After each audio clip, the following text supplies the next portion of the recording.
I'm not a fan of Ananse stories. I think we need a new Ananse stories that talks about empowerment and not that Ananse want to steal all the wisdom in the world. And had it not been for the intervention of Intikum, everybody would have been a fool. And those who couldn't run fast to pick up some wisdom became fools.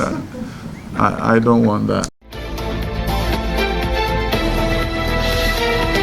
We want to use this to also help the hidden curriculum.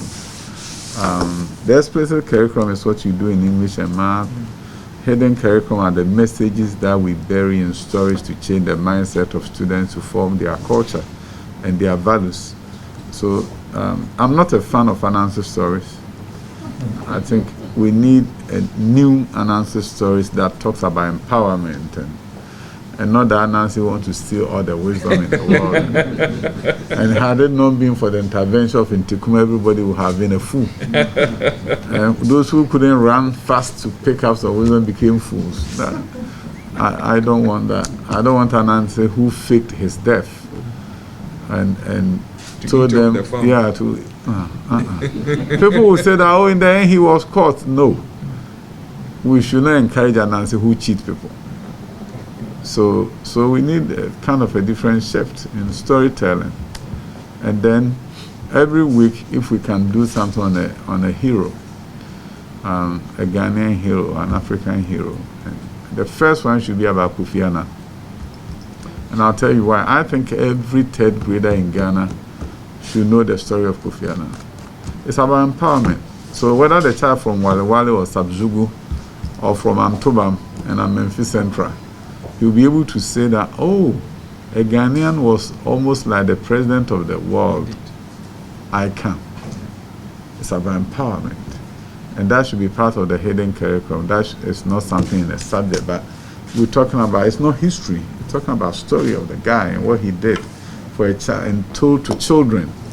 So the child begin to say, wow, I can also be.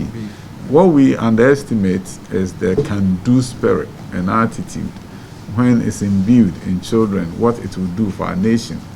I tell people that what I got from America is not the money that I was able to earn, the school that I built, but that attitude that everything is possible. Yeah. That to me is worth more than millions of dollars. I believe everything can be done. You can't tell me it can't be done in Ghana.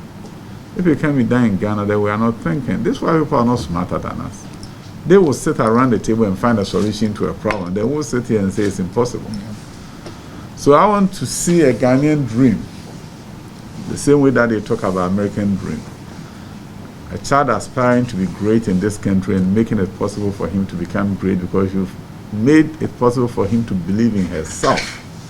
That I can do anything that I set my mind to. And that is more than any education. And those pages when we see, those columns when we see, it becomes an opportunity for us to partner. Because we know we are changing the mindset of the children. And we are getting them to understand that everything is possible. And the whole world is ahead of them. Therefore, you stay away from drugs. You want to destroy yourself when there's great opportunity ahead of you. So we create a sense of urgency for them and then educate them. The president's goal is very simple. He wants to make sure education plays its rightful role in the transformation agenda of the country. So in a developing country like ours, education is not an end in itself. It's a means to an end, a means to socio-economic transformation. And that is why we are looking at how we transform education in this country. Why is it that in Accra, we can't have a school that is better than GIS or compete with GIS and Lincoln and Profadesco Christian High? SOS. Yeah, SOS. What is the public school equivalent of SOS? We can build an E-block for senior high school, but I don't seem to think we can build an E-block for a basic school.